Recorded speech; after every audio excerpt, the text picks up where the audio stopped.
Would like to hear your 12-6 thoughts. Should it have been made illegal? Is Jon Jones's record perfect, or does he have losses? Well, the 12-6 debate was always weird because it was like, as Joe Rogan explains it, the people in the commission saw the karate demonstration where a guy went hi-ya and broke bricks and things, right? And so you can see where they're coming from, where, well, if a guy can do that to someone, to a brick, what's he going to do to a brain? So that you can see where they are coming from. But to me, like, you can get a pretty good drive going like this. You also can like this, though, right? When you're coming just from 2 o'clock, like a nice little 2 to 7, you are arguably you can get more drive going. So I have always thought that specifically was weird.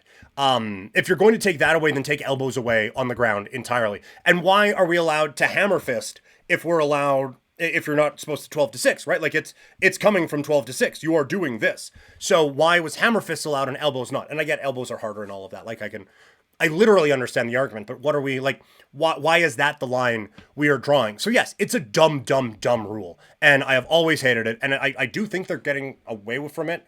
This is the problem. The unified rules of MMA aren't unified at all. We need to have better standards for a lot of those things. So like that does need to be kind of tightened up a little bit. The one thing I will say though is that it was a rule. It's a dumb rule. I hate the rule. It was a rule. And so Jon Jones has to know that rule and follow that rule. Like, we can't just go back to the early days of the UFC when it was all things go and you could soccer kick guys and stuff like that and say, oh, see, that soccer kick rule, it was allowed then, but we don't allow it now, so that's a loss for this guy. Well, we can't go back and change these things. It was a dumb rule, but it was still a rule. And part of your job in there is to follow the rules. We hear the fighters told all the time, give your instructions in the back.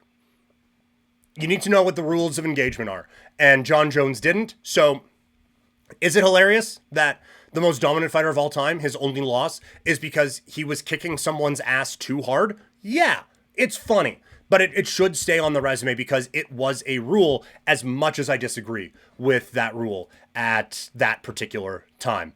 I think a knee is worse than an elbow. That's fair. 12. I don't even know how you would do a 12-6 knee. I guess you're going like, are you talking, Suterin, about like a kind of a 6-12 knee? I guess like I don't know how you would do a 12-6 knee to someone on the ground, but like what we do see when you have someone in like the tie plum and you bring them and you can bring the knee up like straight up and down, or okay, yes, a pro wrestling style drop knee you shouldn't be able to do. I understand. Yeah, that's fair.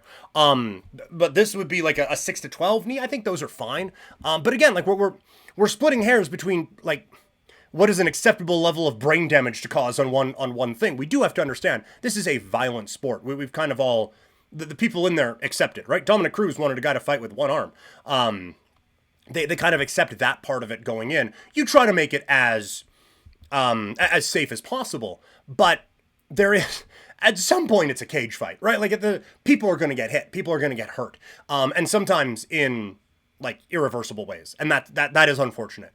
And so you do try to limit that as much as possible. So yeah, like I don't think you should be allowed to pile drive a guy. I don't think you should do a running knee drop on someone. The soccer kick thing, I understand it. I have always the part of it I don't like is when a wrestler, and we don't see it as much now, but when a wrestler would shoot, they don't get it because of a good sprawl, and then they just turtle. And it's like, well, I can't do anything. Like I should be able to.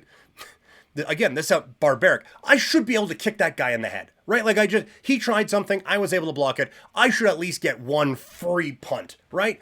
But you can also understand like that, you can generate a lot of power there. And we saw Vanderlei Silva ruined guys in Pride being able to do that. So that one, again, but we're talking about reasonable brain damage. And it's a weird line to kind of draw in the sand. But I do think that there is, the soccer kick one I get. That one I get it.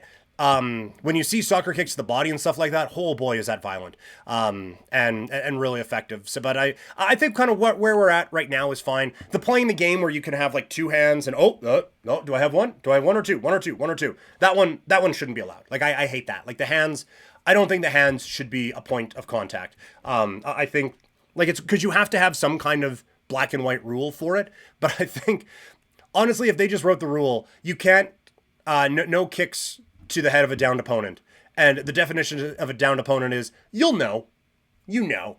I would be okay with that, but I understand that there's some nuance there that would be a little bit tricky to do in the thing.